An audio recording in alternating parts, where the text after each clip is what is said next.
It's a Mardi Gras thing. Mardi Gras is the love of life. It's the blend of cuisine and quirkiness, creativity and community, and music. Lots of music. And of course, celebration. Mardi Gras is in our soul here on the Mississippi Gulf Coast, and it has been for generations. Over the years, millions have donned the masks, stood on the parade routes, and celebrated the carnival season. Thank you. And we want you to do the same. Come to the Mardi Gras and have an extraordinary experience. Of course, you'll enjoy it even more if you understand what it's all about. From the colors to the costumes, the parades to the floats, from the tableau to the royalty, and of course, the cruise to the king cake. So, laissez les bon temps rouler. Let the good times roll.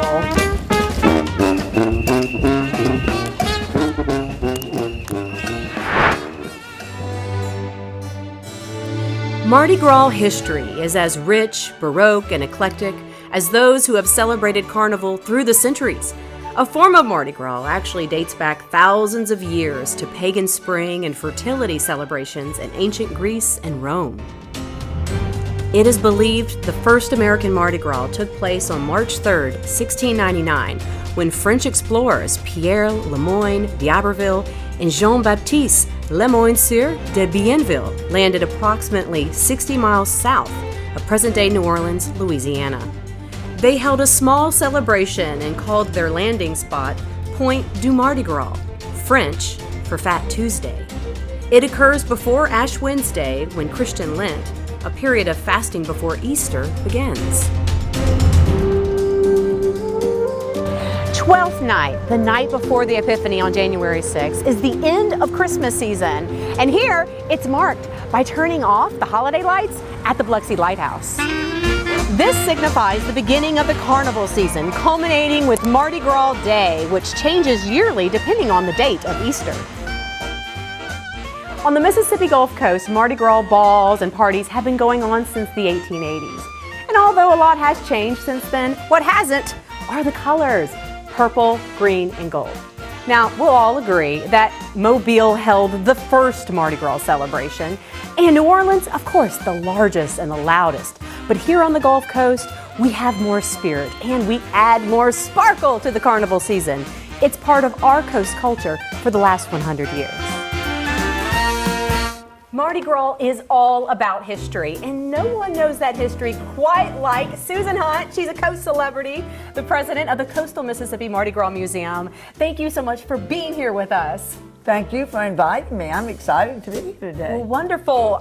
Your grandfather, is what I learned, is a really big part of the coast history. So can you tell us a little bit about that? Yes, ma'am. History notes that the Mardi Gras cast a spell on my grandfather. That would last for a lifetime because he sowed the permanent seed for the Mardi Gras celebration for the city of Biloxi and the entire Gulf Coast. You are so enthusiastic. I just love being here with you. Now, you told me that the first Mardi Gras celebration was in 1908, like official Mardi Gras celebration was in 1908. Can you tell us a little bit more about that? Yes, ma'am. I wasn't alive during that time, but I can tell you what I know about history, okay? So, it was 1908. They had 17 floats, 150 flamboyant carriers, and it had a new 12-piece Herald newspaper band, a grand marshal, mayor, and councilman. Leading the parade, though, was a live white steer with gilded horns. In 1916, a charter of incorporation entitled the Biloxi Carnival and Literary Association.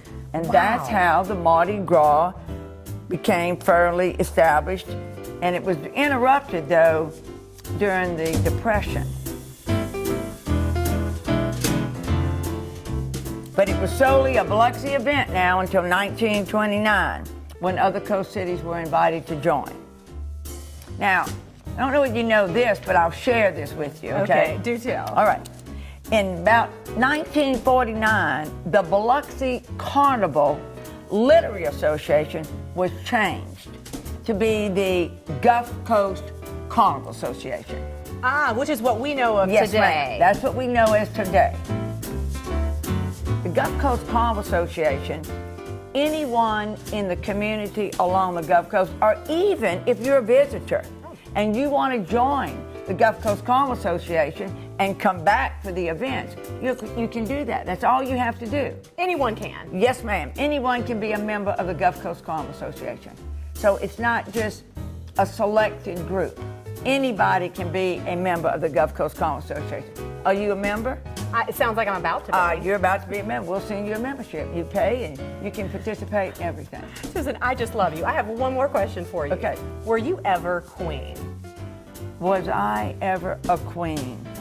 Well, ma'am, not until today.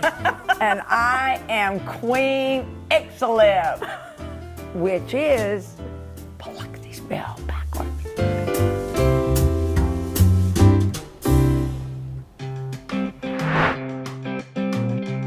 Mardi Gras is celebrated in all of the coastal cities, with each of the cities having their own celebrations. It's like a gigantic jigsaw puzzle of celebrations and all of the different people and the pieces and words like throws, floats, doubloons, king cakes, kings, queens, courts, and crews.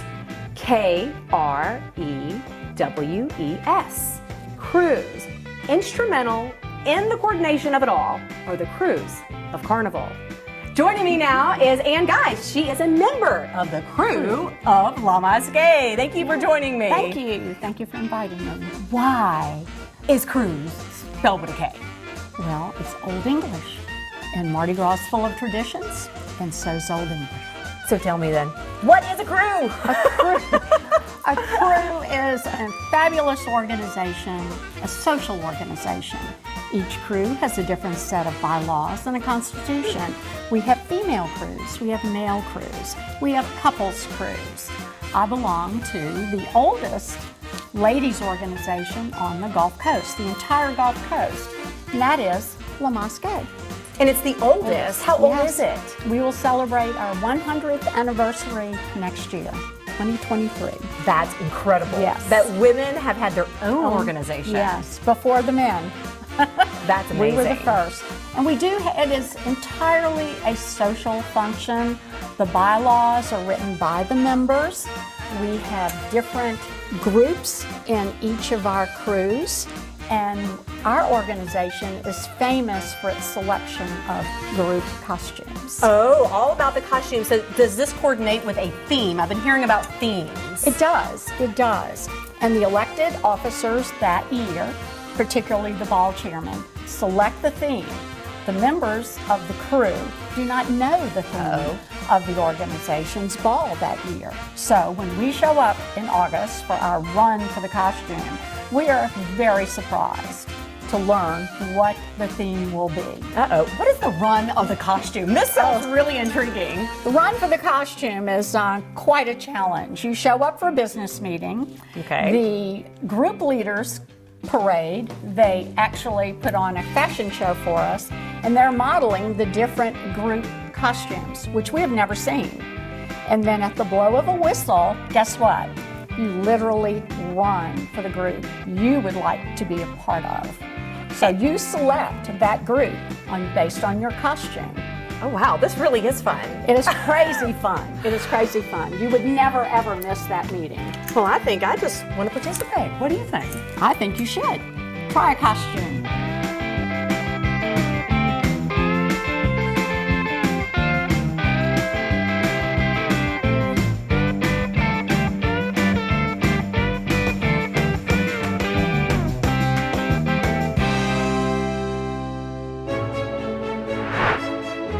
Dating back to ancient times, elaborate masks have been part of the Mardi Gras garb. The purpose? To protect the identity of revelers, the men who would travel door to door to sing and dance and beg for offerings to make the communal gumbo. Today, masks are worn by some crews to protect the identity of members and revelers and ball attendees. There's so much mystique when it comes to Mardi Gras, but none more than the selection of royalty. We're joined now with Your Majesty, Keith Williams. He's the former king of the Gulf Coast Carnival Association, 2018? 2018, yep. This is such an honor. Is this your throne? That is my throne. It's the throne that's used by the organization, and it's passed down from king to king to be used each year. So why don't you have a seat and see what it feels like to be royalty? Wow, this is amazing. Who gets to do this? This is fabulous. That's wow. great. Well, Your Majesty, how does one go about, how do you become king? Well, it's first of all, you're elected by the board of the organization, and they look at someone that has been involved in Mardi Gras over the years, somebody that's really got a family legacy in the organization, and I guess I fit that bill. I've got a long legacy with my father being lieutenant and captain of the organization. He was a duke. My brother-in-law have been dukes. My nieces and nephews have been pages and flag bearers. My sons have been pages and flag bearers. I've been a duke. I've been a captain of the organization. I'm now chairman of the board. So they look for legacy, and I guess because of my family history, I fit the bill and had the honor of being elected in 2018 as King d'Iberville. That's amazing. I just can't believe that. It's almost like a rite of passage for your family. Oh, no doubt, no doubt. In the Williams family, you grow up being involved in Mardi Gras and knowing that you're going to be involved. So it's a long history. Now, did you ever wear masks? Did not wear a mask, do not. So King d'Iberville does not wear a mask, or Queen Ixtaliv does not wear a mask, but we utilize the mask in the presentation of our royalty at times because of the mystique and the mystery and those things. I think it's very important that we keep that going. I love it. I love the mask. I think it's fun.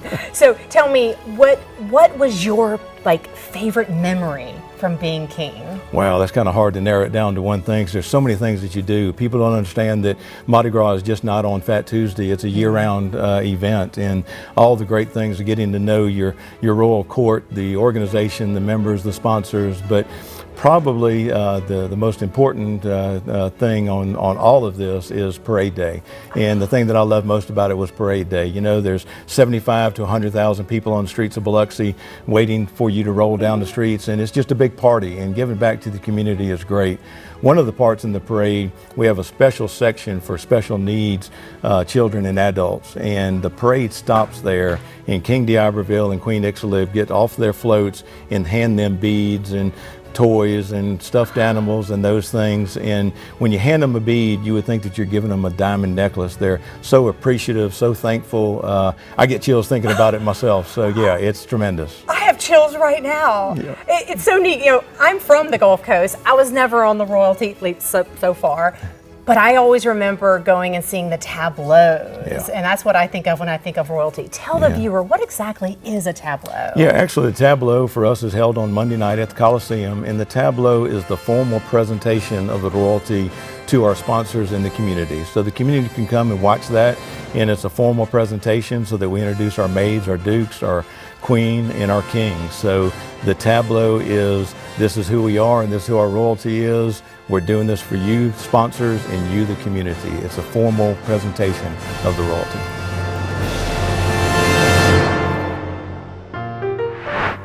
Shh, don't tell anyone. I'm queen of the Mardi Gras Museum. When you grow up on the Mississippi Gulf Coast, becoming royalty during Mardi Gras is a real possibility. And Mardi Gras royalty is generally kept secret up until a few weeks before Fat Tuesday. And by the way, I did not get this wondrous gown at any department store. There is magic in the making of such beauty and detail. There is one person who knows all of the secrets of Mardi Gras, and her name is Sheila Gray. Sheila, Hi, hey! how are you? I'm wonderful. How are you? Great, thank you. You do such beautiful work. Tell me a little bit about what it's like to do this. Well, first of all, we have to have a sketch. A sketch? A sketch. This started as a sketch? This started as a sketch, just like everybody else's sketches. Oh my goodness, do you do this? My daughter does my sketches for me. Her name is Angela Poli. She does a wonderful job for me. Oh, wow. She also helps me put on some of this glamour you have on. It takes about a month and a half to do a costume like you have on. It starts with the mantle and goes through the dress. Everything on there is hand done. Everything on Everything this? Including the dress, feathers? Including the feathers, all hand done. Oh, wow. And I also do all the wire work for all the mantles that we use. That's what this is called, is a mantle. This is called the mantle. Wow, look at that thing. I start about 2 weeks after Carnival. Really? When they have their theme picked out and start over again. 2 weeks. And so I get a 2-week break right in the middle of winter. But I love it. I love doing it. I enjoy it. And you're this is great what- at it. How long have you been doing it? 41 years. 41 years. I should be good by now, huh? Oh, you are excellent, clearly. And guess Into what? it. I got one more question. Sure. Who is Queen Ixalib this year? It's a secret I can't tell you.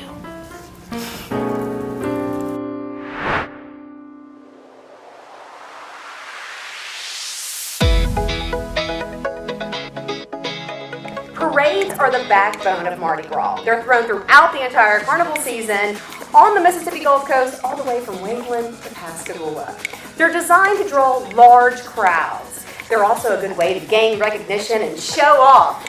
Shouts of, "Throw me something, mister," can be heard over and over. And if you wear purple, green, and gold, well, that's a surefire way to get more from the float riders. But what about the floats? How do they come into existence? We're joined here with Doug's mom. He is a float builder. Float builder? Correct. I didn't even know that was a job title. It is to me. It is. Are you an artist too? I am. Yeah, I went to 4 years art school. Oh my goodness, y'all. We are joined with a real artist. Tell us a little bit about this float. How does it even come into existence? It starts as a cotton trailer. It's a 4-wheel flat trailer. Then we build the framework on it out of 2x4s, just like any building. Oh And my then goodness. Then we wrap it and paint cotton it. trailer. Cotton trailer. And then you built this. Correct. Wow, look at this. It's like a real framework of a house. Exactly. It's a little bit stronger than a house, though, because it has to be, because it's moving all the time.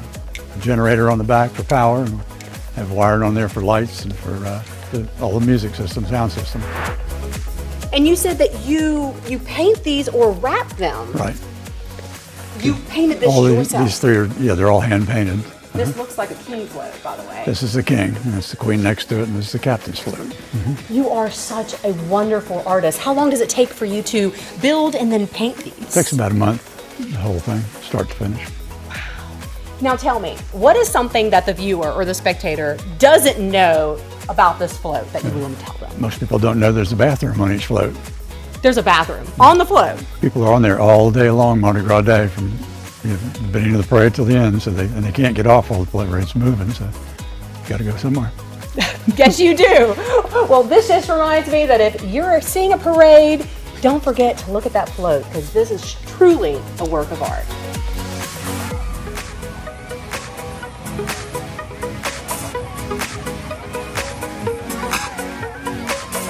There's more to a Mardi Gras parade than meets the eye. What are the ingredients for creating a sensational experience for those involved?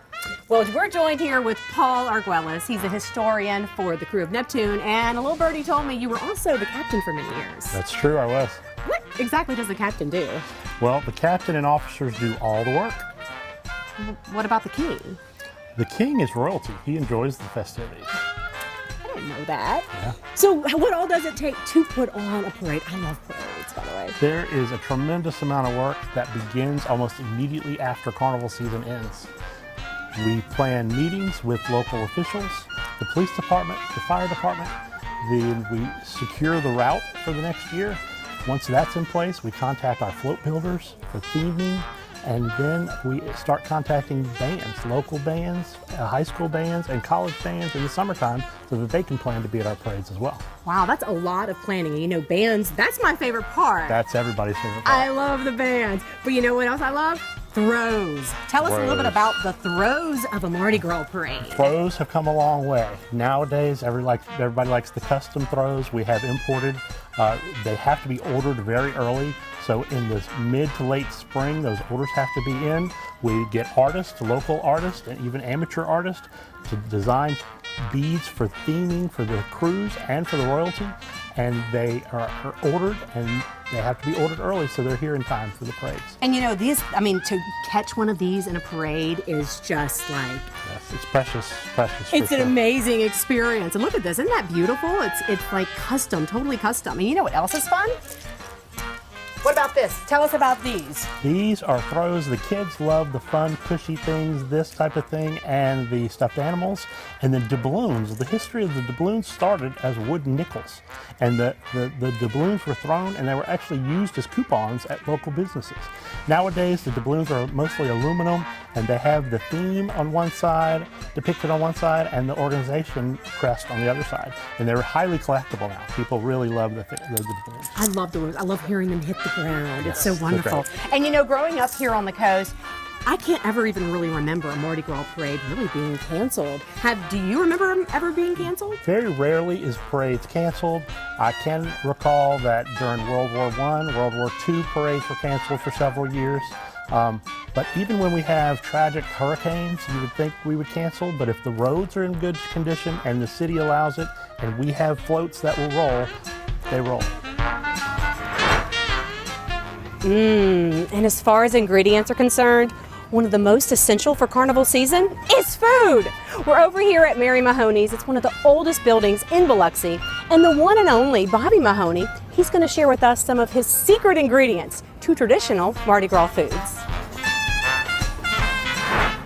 Hey Bobby, how are you? I'm doing fine. How about yourself? I am doing wonderful. You know, when I think of food on the Gulf Coast for Mardi Gras, I think of po' boys or jambalaya or etouffee, but looks like you have some other things here. We got the crab claws. Uh-huh. We got the seafood gumbo. We got the charbroiled oysters. I'm sure it's amazing. But I mean, would you say that gumbo is a Mardi Gras food? Oh, you know, Mardi Gras, anything. All food in Mardi Gras is Mardi Gras food. Okay, what is your secret ingredient to your gumbo? Oh, if I tell you, I gotta kill you. No, I can't. You know, it's just being consistent. You know, the roux and all the vegetables. You know what language the word gumbo comes from? No clue. Gumbo is an African word meaning okra. So if you ever have any gumbo and you don't have any okra in it, you don't have to go. Let me tell you something. You know what happens in Vegas stays in Vegas? Yes. You know what we have here on the Mississippi Gulf Coast? What? That pretty blue water in Florida. Ain't nothing in it but seaweed. That old muddy water out there. Shrimp, crabs, oysters, bukus of fish. You know what the moral of the story is? What? A lot of loving going on in the mud. Well, that sounds what people wonderful. perceive to be a negative about our brown water out there, it's really a positive. I wouldn't trade that pretty blue water for that brown water for nothing in the world. Well, especially because this good stuff comes out of it. Can I try this? Sure, knock yourself out. This is the gumbo, That's right? the seafood gumbo, right, yeah. You know? I love it. All your seafood comes from the Gulf. Oh, you know it. All right. Oh my goodness, they're so good. Oh, can I have a crab claw too? Yeah, crawfish pie, filet gumbo. Son of a gun, gonna have me some fun on the bayou. You know where the loneliest bayou in the world is? Where? By yourself. Well, I'm gonna tell you what. If you have what's coming up next, you will never be by yourself. Because here for Mardi Gras, we don't just like savory, we like sweet too. What do you think it might be? What's that? King cake, right? King cake. Yeah, watch out you don't swallow the king. No, the baby, right? Y'all, the sweetest part of Mardi Gras is definitely the king cake. And we are joined here with Sue Wynn Toryusen. She is the owner of La Bakery, and she's got a king cake here, and it looks so beautiful. Hi. Tell us about those colors. These colors represent the jewels on the crown of the three wise men that was present with the baby Jesus. So we have purple, gold, and green, which represents justice, faith, and power. Justice, so purple means justice. Yes. Ah, I love it. Okay, and what does it taste like? Well, this one's gonna be your traditional cinnamon king cake. So what we're just about to tell you about the baby for the king cake. The baby. So that represents the baby Jesus. And if here on the Gulf Coast, if you get the baby and the king cake, that means you buy the next king cake and throw the next party. So is it really lucky? I don't know, but I'm dying to try this thing. Now, you said this is a cinnamon, right? Correct. Now, normally I would love the ones that have the cream cheese in it. Yes, definitely. Any of the filled king cakes are gaining in popularity these days. All right, I'm gonna try it. I love it. My favorite time of year is Mardi Gras. Oh my God. And I got the king cake and baby. Look, y'all, you know what this means? When you come to the Mardi Gras, I'll be throwing the party. Thank you so much. There is one more essential ingredient to the magic of Mardi Gras. Music, of course, as unique as the celebration itself. Initially, Mardi Gras music was an exotic blend of sounds from around the world. The Caribbean, Africa, France, Spain, and Native American chanting. Then jazz was born. Brass horns and brass bands blaring everywhere during carnival season, mixed with the blues, zydeco, influences of talented Southern musicians, and lots of rhythm. That's a real gumbo of sound, just like everything Mardi Gras. We're joined now with Corey Christie. He knows all about the sounds of Mardi Gras. Corey, when I think of Mardi Gras, the music, it's what makes it most alive. But I didn't know that the sounds come from around the world. Well, yes, the sounds come from all over and then concentrated in New Orleans, where all the cultures were able to be together and really exist together. So they were the only place in the South that allowed the Africans to celebrate their culture, which of course was very rhythmic. And you get that rhythm combined with the blues and their traditions of second lines, funerals. Of course, the first line is going into the funeral, somber, celebrating the life, and then on the way out, you have the whole community join in and really get lively and celebrate. Wait, did you just say that the second line came from a funeral celebration? Yes, and this tradition is older than any of us and older than New Orleans itself. But it was an African part of African culture. They went in, they did their somber part, and then on the way out, you celebrate. And that is one of my favorite parts. I love the music. I love the second line celebration. It's the best part of Mardi Gras. What is the best part for you? Well, of course, the music and the food. I love all the things about Mardi Gras. It's one of the best things about being on the Gulf Coast and being close to New Orleans, that we're able to take those parts of cultures and kind of make them our own. Wow, don't you just love it? The true gumbo of Mardi Gras.